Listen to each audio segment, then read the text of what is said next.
Captain Rajith Patidar ఆర్సీబీకి ఎక్కడ దొరికాడో కానీ ఒక డైమండ్ లా దొరికాడు. ఎందుకంటే 17 సంవత్సరాలు ఎంత గొప్ప గొప్ప ప్లేయర్స్ ఆడినా, ఎంత గొప్ప ప్లేయర్స్ కెప్టెన్సీ చేసినా వాళ్ళు మాత్రానికి ట్రోఫీ గెలవలేదు.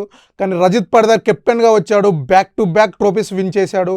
ముఖ్యంగా చూసుకుంటే 2024 మెగా ఆక్షన్ అప్పుడు Virat Kohli and RCB fans అంతా, అప్పుడు ఆక్షన్లో కేఎల్ రాహుల్ ఉన్నాడు, శ్రేయస్ అయ్యర్ ఉన్నాడు, రిషబ్ పంత్ ఉన్నారు. వీళ్ళ ముగ్గురులో ఎవరినో కొనుక్కొని కెప్టెన్సీ ఇవ్వాలి అనుకున్నారు. కానీ వాళ్ళు మాత్రానికి వాళ్ళు ఎవరిని కొనకుండా వాళ్ళ టీంలోనే ఉన్న ఒక యంగ్ ప్లేయర్ని రజిత్ పడిదార్ని నమ్మి తనకి కెప్టెన్సీ ఇచ్చారు. తను మాత్రానికి ఆ నమ్మకాన్ని 100% కాదు 200% నిలుపుకున్నాడు. బ్యాక్ టు బ్యాక్ ఇంతవరకు ఐపీఎల్ హిస్టరీలో చూసుకుంటే ఏ కెప్టెన్ కూడా కెప్టెన్సీ చేసిన ఫస్ట్ 2 ఇయర్స్లోనే బ్యాక్ టు బ్యాక్ ట్రోఫీ గెలవలేదు. అసలు ఐపీఎల్ హిస్టరీలోనే బ్యాక్ టు బ్యాక్ ట్రోఫీస్ గెలిచిన ఇద్దరు కెప్టెన్సీ ఉన్నారు. ఆ ఇద్దరు కూడా ఎవరో కాదు, మోస్ట్ సక్సెస్ఫుల్ కెప్టెన్స్. అటు ఇంటర్నేషనల్ క్రికెట్ అవ్వచ్చు, ఇటు ఐపీఎల్ అవ్వచ్చు.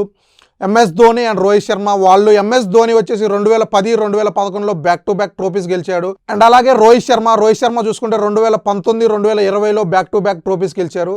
ఈ రకంగా చూసుకుంటే రజిత్ పడిదార్ ఎంఎస్ ధోని అండ్ రోహిత్ శర్మ కంటే ఎర్లీగా బ్యాక్ టు బ్యాక్ ట్రోఫీస్ గెలిచాడు. ఎందుకంటే ఎంఎస్ ధోని 2008, 2009లో గెలవలేదు. 2010, 2011లో 4 సంవత్సరాలు పట్టింది. అండ్ రోహిత్ శర్మ కెప్టెన్ అయింది ముంబై ఇండియన్స్కి 2013లో. 2019, 2020లో తను బ్యాక్ టు బ్యాక్ ట్రోఫీస్ గెలిచాడు. అంటే ఆల్మోస్ట్ తనకి 8 ఇయర్స్ పట్టింది బ్యాక్ టు బ్యాక్ ట్రోఫీస్ గెలవడానికి. కానీ రజిత్ పడిదార్ మాత్రానికి జస్ట్ 2 ఇయర్స్లోనే బ్యాక్ టు బ్యాక్ ట్రోఫీస్ గెలిచాడు. అండ్ ఓన్లీ కెప్టెన్గానే కాదు, ప్లేయర్గా కూడా తను ఈ సీజన్ సూపర్గా ఆడాడు. మధ్యలో ఒక మ్యాచ్ ఆడకపోయినా కూడా 15 మ్యాచ్లు ఆడి 14 ఇన్నింగ్స్లో బ్యాటింగ్ చేసి 500+ రన్స్ కొట్టాడు. ఐపీఎల్ విన్నింగ్ కెప్టెన్గా డేవిడ్ వార్నర్ ఒక్కడే ఇప్పటి వరకు ట్రోఫీ విన్ అయ్యి 500+ రన్స్ కొట్టిన కెప్టెన్గా ఉన్నాడు. ఆ రికార్డు మాత్రానికి తను బ్రేక్ చేశాడు. వార్నర్ తర్వాత ఇప్పుడు రజిత్ పడిదార్ 500+ రన్స్ అండ్ అలాగే ఐపీఎల్ విన్నింగ్ కెప్టెన్గా నిలిచాడు. ఇందాక చెప్పినట్టు కెప్టెన్గా కాదు, బ్యాటింగ్ కూడా చూసుకుంటే వైభవ్ 72 సిక్స్లు కొట్టాడు, అభిషేక్ శర్మ 43 సిక్స్లు కొట్టాడు. వాళ్ళ తర్వాత 42 సిక్స్లతో రజిత్ పడిదార్ నిలిచాడు. ఇక ఈ పర్ఫార్మెన్స్తో తను టీమిండియాలోకి రావాలని ఆర్సీబీ ఫ్యాన్స్ అంతా కోరుకుంటున్నారు. చూద్దాం మరి తను టీమిండియాకి సెలెక్ట్ చేస్తారో లేదో. ఏమైనా మాత్రానికి ఒక కెప్టెన్గా ఎంఎస్ ధోని, రోహిత్ శర్మకి మాత్రమే సాధ్యమైంది, తను సాధించాడు.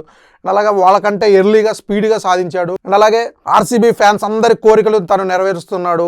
ట్రోఫీ గెలవాలన్నారు, గెలిచారు. బ్యాక్ టు బ్యాక్ గెలవాలన్నారు, గెలిచారు. అండ్ అలాగే నెక్స్ట్ తన కెప్టెన్సీలో ఆల్మోస్ట్ ఇక నెక్స్ట్ ఇయర్ కూడా ఇదే టీంతో ఆడతారు కాబట్టి ఇంకొక ట్రోఫీ గెలిచి హ్యాట్రిక్ కొట్టి ఐపీఎల్ ఇంతవరకు ఏ కెప్టెన్, ఏ టీము సాధించని ఫీట్ ని ఆర్సీబీ అండ్ రజిత్ పడిదార్ సాధిస్తారేమో చూద్దాం.